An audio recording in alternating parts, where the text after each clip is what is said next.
Bonjour à tous et bienvenue dans ce nouveau numéro du 15-30. Aujourd'hui, j'ai le plaisir et l'immense honneur d'accueillir Joe-Wilfried Tsonga, ancien numéro 5 mondial et actuellement 71.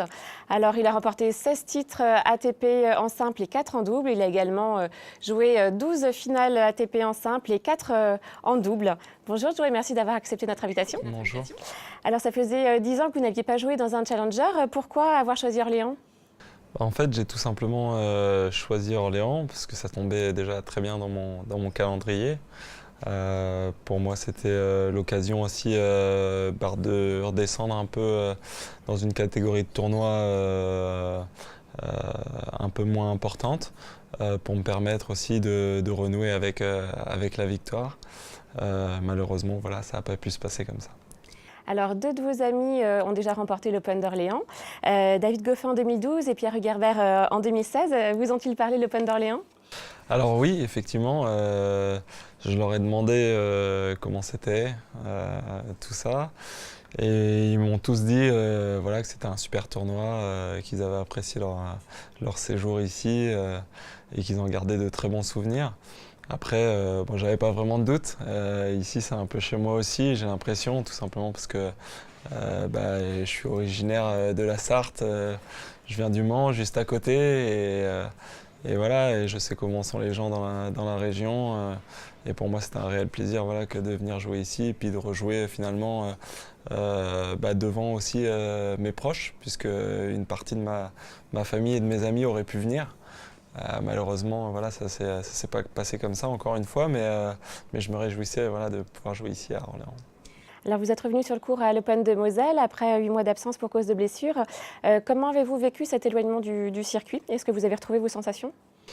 Oui, alors ça a été compliqué, puisque au milieu de ces 8 mois, il y a eu un moment donné où j'étais susceptible de pouvoir revenir, et puis mon genou en a décidé autrement, j'ai dû m'arrêter de nouveau, reprendre une rééducation, ça a été relativement long. Après, c'est la vie du joueur de tennis, du sportif aussi, que d'être blessé et de devoir rebondir, revenir. Donc je sais que ça prend du temps. J'ai fait mon premier match à Metz. En sortant de là, je disais justement en conférence de presse qu'il allait falloir du temps. Il se trouve que voilà, oui, il va en falloir. Ça va encore prendre un peu de temps avant que je retrouve des aptitudes physiques maximales. Entre-temps, il faut prendre son mal en patience, il faut travailler dur. Mais j'ai pas de doute sur le fait que je vais rejouer et que je vais refaire de bonnes performances. Vous êtes jeune marié et papa. Est-ce que ça vous a aidé à relativiser et à prendre du recul ? Oui, évidemment. Pour moi, c'est ma femme et mon enfant, c'est mon oxygène. Voilà, aujourd'hui, il pourrait se passer n'importe quoi autour. Si je les ai, il n'y a pas de souci, je me sens bien. Donc, pour moi, c'est clair que ça a été la possibilité de m'appuyer sur quelque chose d'hyper solide pour passer cette période du mieux possible. Alors, vous avez préféré ne pas reprendre un classement protégé, comme le font certains joueurs après une blessure. Pourquoi ce choix ? Alors moi, je vais avoir j'ai un classement protégé. En l'occurrence, pour revenir ici, il me semble que j'en avais pas besoin. Mon classement protégé, je l'utiliserai évidemment pour des rendez-vous comme des grands chelems ou des Master Series. En l'occurrence, là, j'en avais pas besoin pour cette semaine, donc évidemment que je ne l'ai pas utilisé, en sachant qu'on a seulement 9 tournois sur la saison pour l'utiliser. Donc c'était important pour moi de garder ces cartouches-là pour des événements encore plus gros. D'accord. Alors, je disais, vous êtes ancien numéro 5 mondial et vous êtes considéré comme le meilleur joueur de tennis français et puis un des meilleurs joueurs de l'ère de l'Open. J'imagine que ça va être beaucoup de pression au quotidien. Comment est-ce que vous gérez la partie mentale à l'année pendant les tournois ? C'est vrai que ça a été compliqué. J'ai été sensibilisé à la prépa mentale et à tout ça assez tard finalement dans ma carrière. J'en ai pris conscience aussi moi-même très tard dans ma carrière. J'étais focalisé évidemment sur la performance comme beaucoup de sportifs. la performance physique, la performance technique. Voilà, maintenant, aujourd'hui, il y a des techniques sur lesquelles on peut s'appuyer pour se sentir encore mieux, pour optimiser, on va dire, ses qualités de joueur. Donc aujourd'hui, voilà, on fait presque tous de la prépa mentale et voire de la psychologie du sport. Au niveau sportif, justement, comment vous entraînez-vous tout au long de l'année? J'imagine qu'il a fallu beaucoup de sacrifices pour arriver à votre niveau. Oui, il a fallu pas mal de sacrifices. C'est sûr que c'est pas une vie commune que d'être joueur de tennis.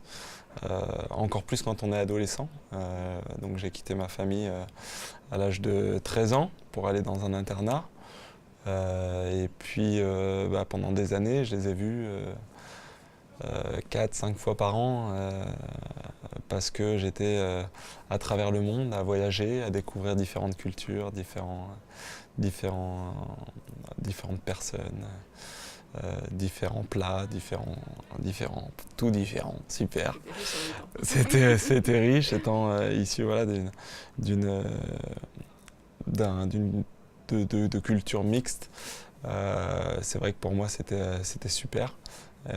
J'en ai énormément profité, donc ça c'est pour les bons côtés, et pour les mauvais c'est vrai que voilà, j'ai quitté les potes de la maison, je pouvais pas les voir souvent, je pouvais pas voir beaucoup la famille, finalement ça reste une vie de solitaire.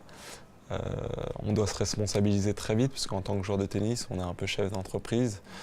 C'est nous qui payons notre vie, on paye nos entraîneurs, on paye nos hôtels, on paye nos voyages. Et donc il faut se responsabiliser très vite pour être capable de vivre sa passion à 100%. Donc il y a plein de choses voilà, qu'on n'a pas fait comme tout le monde. Mais en même temps, c'est des choses où je me dis tant mieux si je ne les ai pas faites avant parce que je vais pouvoir les faire après. Alors le tennis est un sport individuel, mais vous avez également remporté de belles victoires en équipe et en portant les couleurs de la France. Je voudrais d'abord que vous nous parliez de votre médaille d'argent aux Jeux Olympiques de Londres aux côtés de Michael Gueudra, qui avait d'ailleurs remporté aussi l'Open d'Orléans. Oui, ça a été un moment...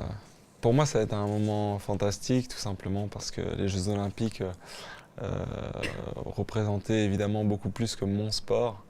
À la base, je suis un sportif avant d'être un joueur de tennis. J'adore le sport. Je pense que les premières compétitions de sport que j'ai regardées, c'est les Jeux Olympiques, c'est l'athlétisme. Donc pour moi, c'était vraiment une consécration que de pouvoir être médaillé olympique. Évidemment, j'aurais préféré toucher la médaille d'or, mais l'argent, ça me va très bien et c'était un moment fantastique.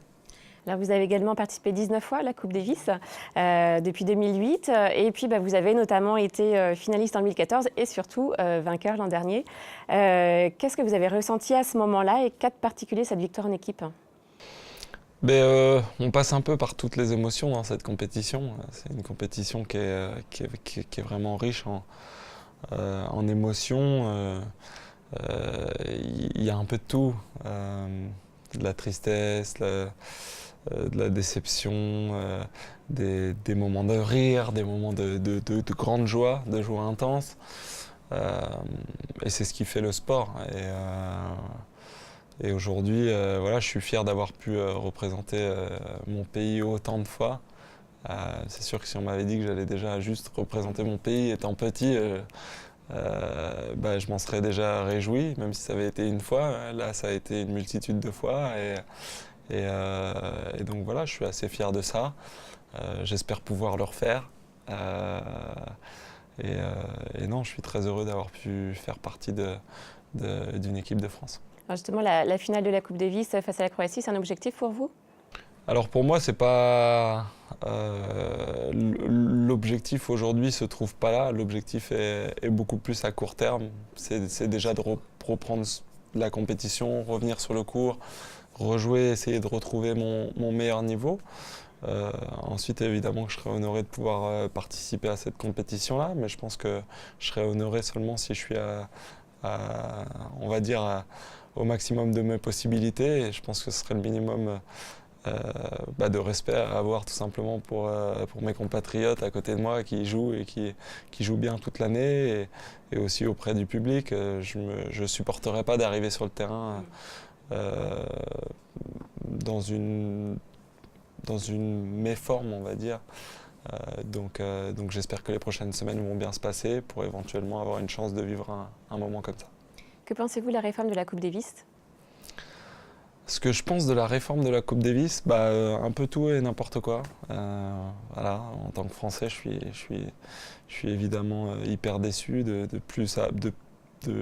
me dire qu'on va peut-être perdre le home and away, le fait de jouer à la maison, de pouvoir se produire devant son public, devant le public français qui est extraordinaire, qui nous suit depuis toutes ces années. Ça a été des moments mémorables pour nous.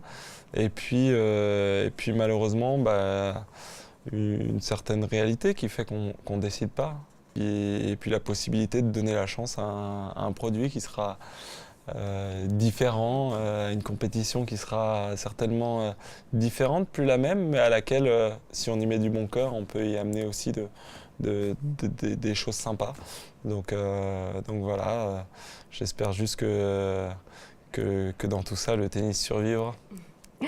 Alors lorsque dans les tournois vous jouez face à des copains à la ville, comment réussissez-vous à mettre l'affect de côté et puis pour reprendre plutôt un moral de guerrier ? Alors quand je rencontre des copains, en général je leur dis avant. Je leur dis, tu sais quoi, là, on va rentrer, c'est œil pour œil, dent pour dent. Mais après t'es mon pote. Non mais forcément sur le terrain, on donne notre maximum, mais en fait c'est une histoire de respect. Parce que je pense qu'il y a quand même encore une éthique dans le sport. Et qu'aujourd'hui, quand tu joues ton pote, tu te donnes à fond. Et si tu peux lui mettre 6-0, 6-0, tu lui mets 6-0, 6-0 et il te respectera beaucoup plus que ça. Beaucoup plus comme ça que si tu lui laisses un ou deux jeux, l'air de dire « je t'en laisse un ou deux quand même ». Donc non, je crois que l'éthique, c'est de se donner à fond. Et puis après, on se fait une troisième mi-temps à la sortie. Alors, vous vous décrivez comme nonchalant, mais vous aimez aussi faire le show sur le court. Est-ce que ce côté show, ça fait partie intégrante de vous et de votre jeu ? Je crois que ça fait partie, ça fait partie en fait de moi, ça fait partie du jeu, ça fait partie du tennis, je crois. Je crois que le tennis, il a marqué les gens à travers évidemment des scores, mais aussi à travers des attitudes, à travers des personnalités. Et voilà, et je crois que c'est ça qui a fait perdurer le tennis et qui permet au tennis d'être ce qu'il est aujourd'hui. Je crois qu'il ne faut pas le perdre. Là, on a pu le voir cette semaine avec la Lever Cup. On voit la personnalité des joueurs. On voit que finalement, ça reste des êtres humains, qu'il y a beaucoup d'émotions dans tout ça. Et ça fait du bien. Ça fait du bien. Il y a de la fraîcheur. Moi, j'adore regarder la NBA. Je trouve que c'est chouette. J'aime voir que les joueurs prennent du plaisir en fait à faire ce qu'ils font. Quel est votre meilleur souvenir de carrière ? C'est compliqué parce que Il y en a trop.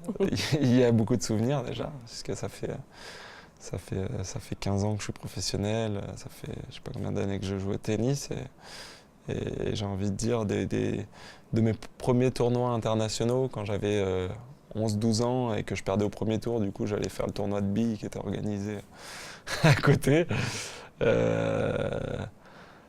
De ce moment-là à maintenant, j'ai vécu des moments extraordinaires et ces moments-là, c'est des moments que je pourrais jamais, que je pourrais pas oublier. Alors il y en a qui sont un peu plus loin que d'autres, il y en a qui marquent vraiment, d'autres dont il faut se rappeler pour s'en souvenir. Bizarre ce que j'ai dit. Et voilà, et j'ai du mal à donner un moment. Après, j'avoue que quand j'ai gagné à Bercy, j'étais en lévitation. J'avais l'impression de voler un petit peu, de plus trop toucher le sol. Mais bon, j'avais la famille qui était là pour me faire redescendre tranquillement, quoi. Moi, je suis toujours assez épatée de voir de voir les sportifs qui sont capables de raconter point par point, même des années après, leur match. Voilà. Et est-ce que vous avez un point en particulier comme ça qui vous a marqué, dont vous vous souvenez, vous dites « Ah là, vraiment, j'avais super bien joué ». Je sais pas si j'avais super bien joué, mais... Bon, en tout cas, ça vous a marqué? Ouais. Non, je vais pas raconter ça. Euh,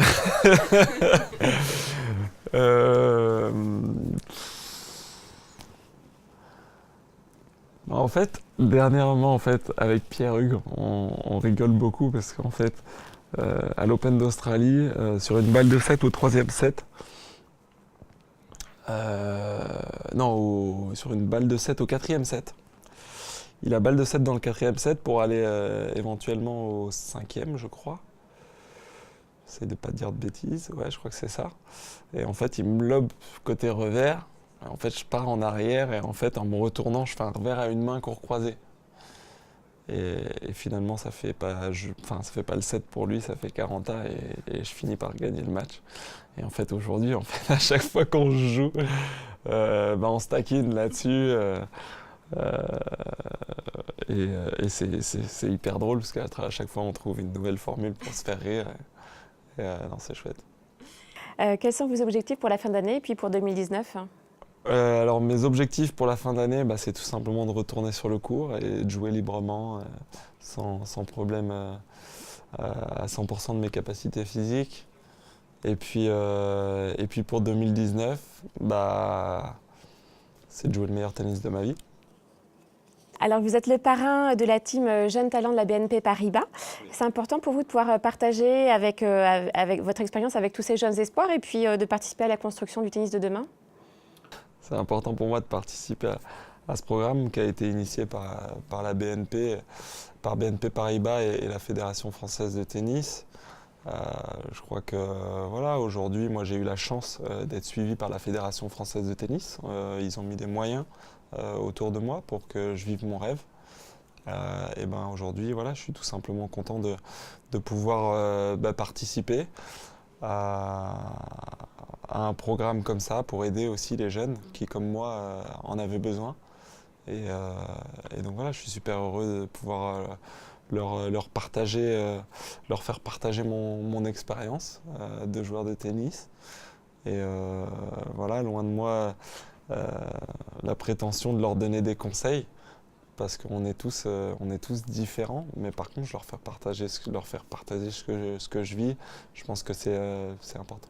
Alors, je voulais justement quand même vous demander un conseil, s'il y avait un conseil à donner aux jeunes qui nous regardent et qui voudraient devenir joueurs de tennis professionnels.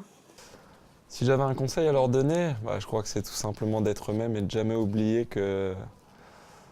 qu'ils sont différents. On est tous différents et c'est la différence qui fait la qualité. Cultiver la différence, c'est être bon.